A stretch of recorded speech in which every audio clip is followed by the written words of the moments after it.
Hello, my name is Tanya Maldonado, and today we will be discussing surrogacy laws in Israel. We will hear from special guests, Kant and Mill, who will both offer an opinion as to what surrogacy laws in Israel should be like. We will then conclude today with our group opinion as to what the laws should be. But first, we start off with some background information for those of you who are unfamiliar with the topic. In 1996, the Israeli government legalized gestational surrogacy under the Embryo Carrying Agreement Law. This law made Israel the first country in the world to legalize state-supervised surrogacy. However, commercial surrogacy in Israel is currently illegal. If a couple chooses to, they can apply to a committee who will decide if the couple is eligible to receive a surrogate. It is considered a criminal act to make an agreement without the committee's permission. The public committee is made up of 2 doctors, a clinical psychologist, a lawyer, a social worker, and a clergyman who supervises any appeal for surrogacy. There are certain criteria which must first be met before a couple may apply. This criterion includes that the couple must be married and heterosexual and of the appropriate age. Neither singles nor homosexuals may apply for a surrogate. However, not all heterosexual couples who apply receive approval. It is required by law to get a medical opinion to show that the mother is incapable of conceiving or carrying a pregnancy, or that a pregnancy is liable to cause a genuine risk to her health. Once a couple has been approved by the committee, all surrogacy actions at that point must then be ran through the committee first. There are other rules that must be followed during the surrogacy process as well.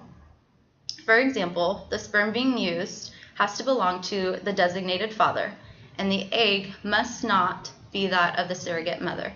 The egg can belong to the designated mother, or if her ova are not viable, the egg may be donated by an egg donor.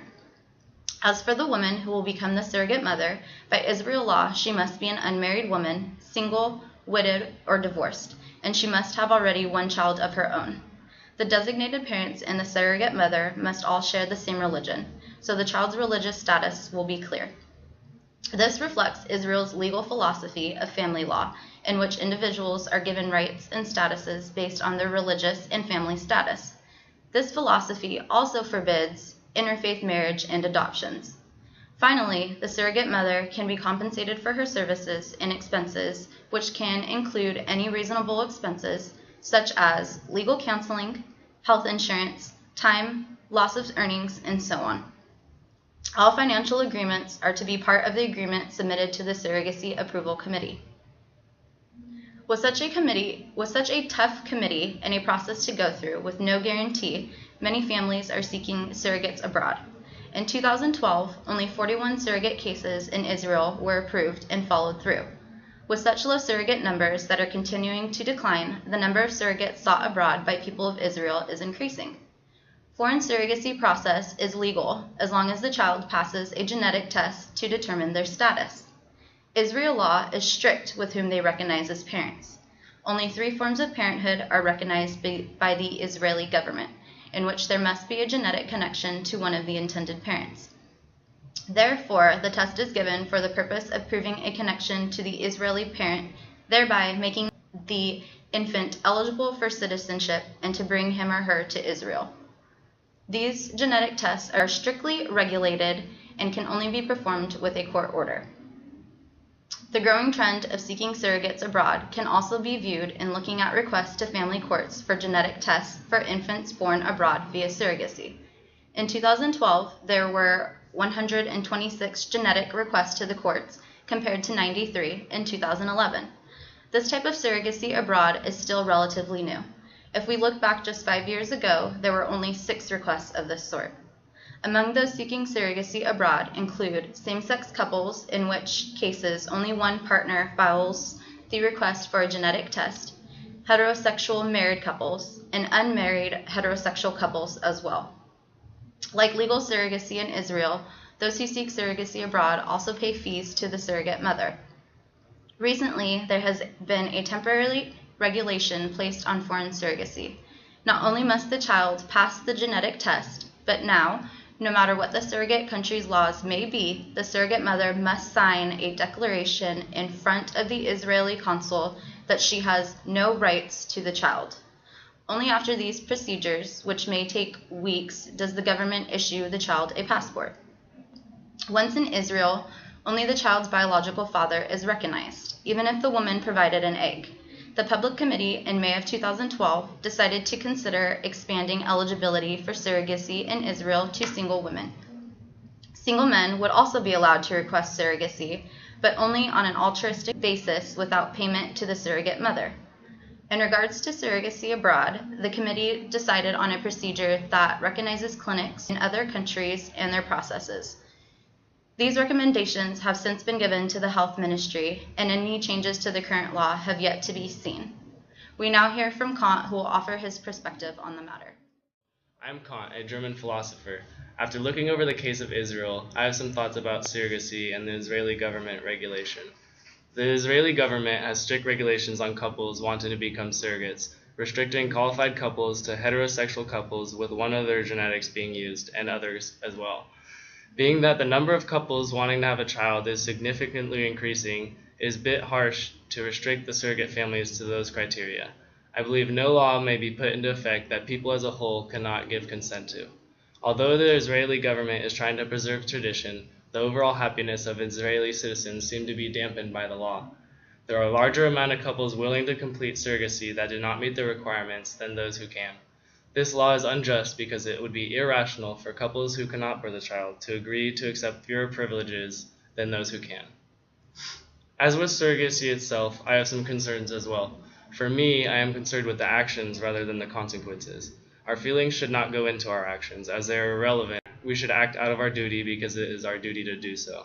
When applying this to having a right to a child, I am not moved by compassion regarding a situation where a couple can't get pregnant. Although the consequence may be that the couple receives a child, the action is what is important. As I see it, surrogate mothers receive money in return for the use of their body to birth a child. This implies that the mother is acting out of personal interest, money. This is not taking action because it is her duty to do so, it is taking action for money. Selling human beings devalues human life and is no way to treat humanity.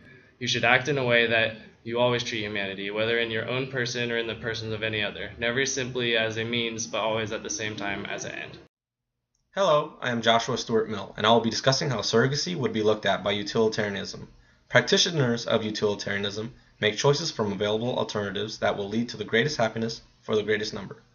We also believe that each sentient creature, such as a person or animal, is equal to one another if it is capable of feeling pleasure and or pain. So no one person or animal is more important than the next. In regards to my field of study, which is rule utilitarianism, we argue that extra happiness is produced from having settled rules which prevent us from making incorrect exceptions for ourselves, as well as from giving bad examples to others who are not as wise as we are in making exceptions.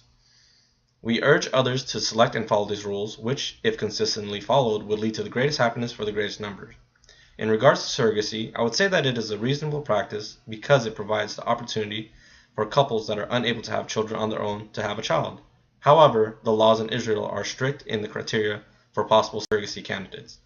The criteria for surrogacy in Israel excludes homosexual couples, surrogates of different religions, and single parents. The rules that were originally set by the Israeli government more accurately reflected values of Israel as a whole in the past. But with the increase of non-traditional families, the rules have become less applicable. From a utilitarian perspective, this practice does not make the greatest number of people in Israel happy, because everyone is going abroad in order to have their surrogacy. And as explained earlier, the number of potential couples for surrogacy are greater than the actual number of people who qualify for surrogacy in Israel. Now onto our thoughts about surrogacy. As for our group opinion, we agree with making surrogacy legal for everyone, including homosexuals and singles. We do not find it fair that only a few people qualify and are able to receive surrogacy. Israel needs to decide that it be available for everyone or for no one. Ultimately, we believe the Israel government should have no part of this decision. It should not be up to a committee to decide who can have a child. As long as the individuals who are seeking a child are doing so on an altruistic basis, then they should be granted the right to do so. Because there is a payment involved, it persuades where those seeking surrogacy abroad will go. Rather than individuals seeking surrogacy abroad, we propose Israel set forth surrogacy clinics where individuals must go to seek surrogates. In addition to this, there will be a set of financial criteria put forth to parties to follow in regard to the payment. We believe in setting affordable costs for the individuals seeking surrogacy. This will make surrogacy available to everyone who wants it and decrease the amount of individuals seeking surrogacy abroad. As for the laws around the surrogate mother herself, we suggest abolishing the ones that currently stand, including but not limited to females must be single, unmarried, divorced, or widowed, as well as that she must already have one child of her own and has to be the same religion as the seeking parents. Instead, we propose standards that are more basic. They should relate to the woman's health, her age, her background, to make sure she is capable of carrying a healthy child rather than focusing on her social and political stance. This would also help the availability of surrogates for those seeking them rather than, again, limiting it to a certain group.